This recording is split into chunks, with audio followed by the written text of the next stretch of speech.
Hey, what is up, guys? Welcome to the first official video on the channel. I know I uploaded like a little kickboxing highlights video about a year ago or so, but we'll call this one the first one. So what I do have for you guys today, I'm sure you know already, is a Q&A.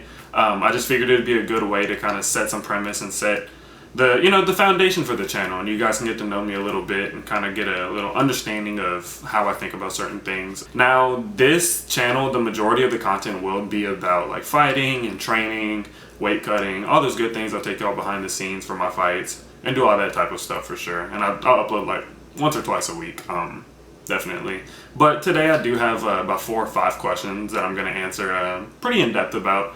I just posted on social media a couple days ago. Had some people ask me some questions that maybe just been wanting to know about me and never asked, or been wanting to know about fighting, stuff like that, and hopefully I can give you guys some insight. So I will be doing another one of these videos in a few weeks from now, from this uploading. So if you do have any questions that maybe I don't talk about today or anything like that, go ahead and drop it in the comment section. I'll definitely take note of that, and I'll put that in the next video for sure. So if you do like this video today, and drop a like for me, go ahead and subscribe. If you have any ideas for future videos, any cool suggestions, stuff like that, also drop that in the comment section as well, and that'll help me get some cool ideas for you guys to see what you guys would like to see.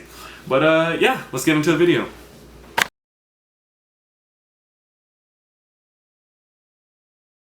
Alright, so question number 1 comes from Scott Babin. He says, what or who inspired you to start your fighting career? So it was kind of 2 things. The very first one being, like, I did go through my fair share of bullying and being picked on, and because I was never really the biggest kid in the group. I was never, obviously I'm still not, but being the strongest or anything like that, the most athletic. And my parents really wanted to give me a way to start growing my confidence and have a little bit more confidence in myself. And so I started around like 8 or 9 years old. I think it was right in between 8 and 9. And they also just wanted me to really be able to defend myself. Not necessarily go to the schoolyard and just beat people up just because I could, but more they wanted me to, in a situation that I need to, have the ability to defend myself. That was the main one. Now, the person who inspired me the most as a fighter, or inspired me to fight the most, was Anderson Silva, hands down. Anderson's the guy, like, he was never the biggest or the most athletic guy or the strongest guy. But the way that he would use his skills and the way that he would master techniques to the point that he could just do amazing things to the best fighters in the world was super inspirational to me. I could relate to him. I could relate to not being that big, strong, athletic guy. Just a normal guy. And it showed me that if you really put in the time to learn these techniques and become an expert in these techniques, all those other things don't matter, because you can use those techniques to really do amazing things. And so definitely confidence booster and Anderson Silva. Those were the 2 main reasons for me becoming an MMA fighter. Okay, so question number 2 comes from Scott as well. And Scott wants to know, what are 3 tips that you would give to an up-and-comer or someone who's thinking about starting MMA? When I get new guys, I do like to break it down into 3 different aspects. I put it like this. It goes, have persistence and be persistent. Have a will to learn, and be patient with yourself. So I'll kind of go into number 1 first. So when it comes to persistence, I don't mean necessarily come to training every single day of the week 7 times a day or as much. Like, no, you don't have to overdo it. When I mean persistence, I mean I want you to set a schedule, maybe 3 times a week, 4 times a week is what I do, and have a certain amount of classes a day that you're going to do if possible, and stick to it, right? This is a game where it does take a lot of time to really be able to master certain things. It's not like you learn it once and you're set, you're an expert on it. It takes a lot of time and a lot of repetition. And persistence is the only way to really genuinely master those techniques. And so that's why I always make that number 1. Number 2 is going to be the will to learn. So whenever a person is starting something new, it's always, especially like older people or like adults, it's really difficult to go into something that you've never done before, right? And so that can always cause some frustration, and it can cause you to have a little bit of an ego as well.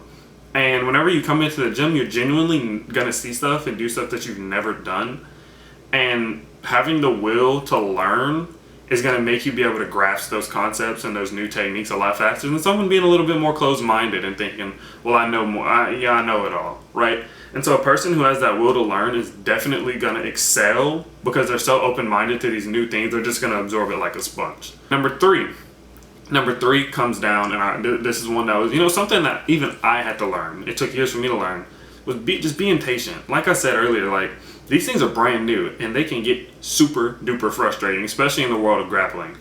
And whenever you can have that patience mixed with the will to learn, mixed with persistence, you can really, take your time and keep going and just keep repeating these things over and over again until you can start to really master them. Like, the more you do it, the more you'll understand the tectonics of everything.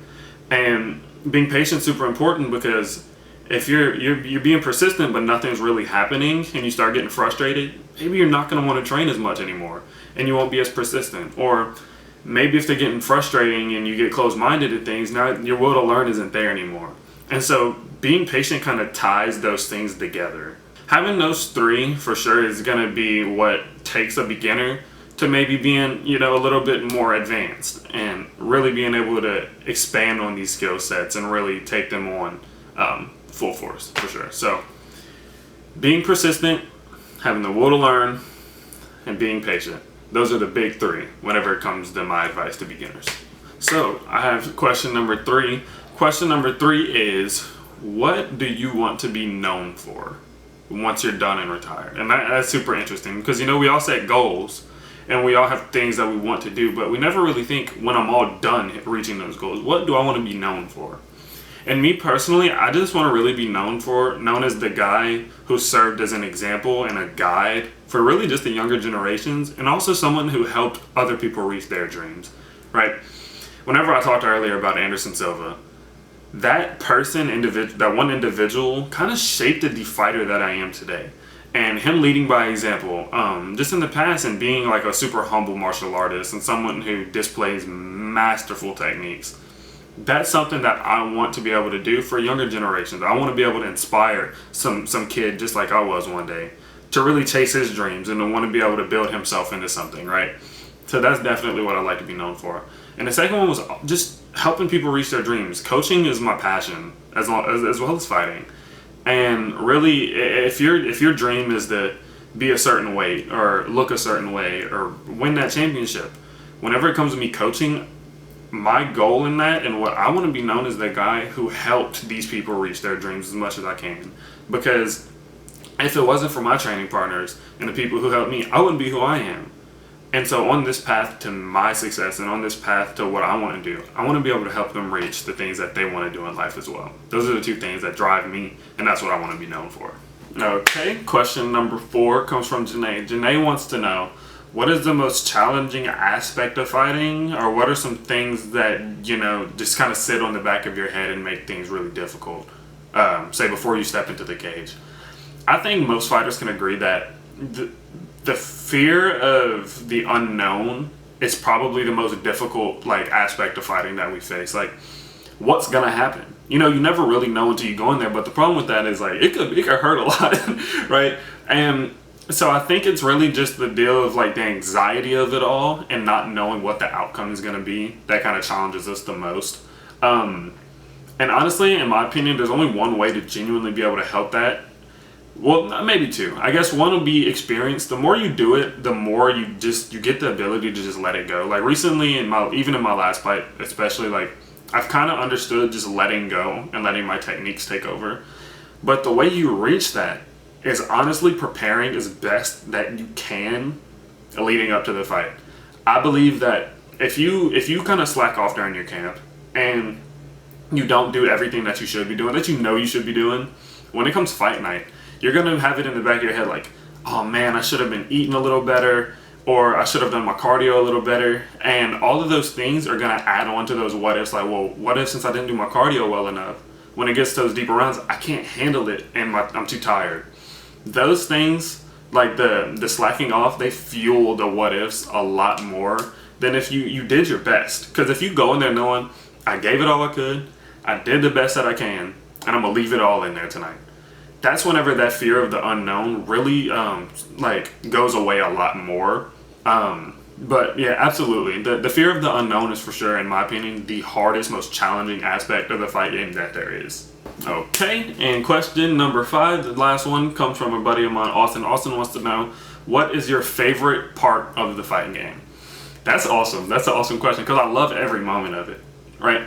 I love the training camp, as grueling as it can be sometimes. I love the fight. I love it all. But honestly, in my opinion, the most enjoyable part for me is the walkout. The reason I say this is because that's the moment that everything I've been training for in the months and the dedication and the blood, sweat, and tears that's gone into it, I know during that walkout, it's all gonna pay off. Like, I know I've done everything that I could, and I'm gonna make it all worthwhile tonight. And when I go out there and I finally step in front of the lights and I just take it all in, I take in the energy of the crowd, and I see my family cheering and I hear my music and my favorite song at the time, having that moment of energy is genuinely, it's so addicting. Like, that's the moment that I look forward to the most whenever I think about my next fight. So absolutely the walkout. The walkout is just, it's the most fun I have, because when you get in the cage, you have to be, I have fun for sure, but it's a little bit more fast paced and you don't really get to enjoy every single second of it. Like when I'm walking out, I'm enjoying every single footstep I take because I'm interacting with the crowd. I'm just really having a good time. And so yeah, the walkout, definitely. Okay, my friend, so that does serve as the end of this video, this Q&A here. I hope you guys did enjoy. Like I did say, I will be doing another one of these in the future. I know I didn't talk about everything, and I know that there's going to be some questions that you might have about fighting training. Weight cutting is a big one. So if you, like I said, if you do have any questions about that, go ahead and drop it in the comment section. I'll reply to you there, and I'll let you know, and we'll definitely get that going for the next one. I do appreciate each and every one of you who stuck around this long and kind of, you know, learned a little bit about me, and got the experience and, you know, get a little bit into my head about how I feel about certain aspects of the fight game. So like I said, if you did like this video, drop a like on it for me. It does help. Subscribe to me, let you know you're new. And yeah, I'll see you guys next time. Peace.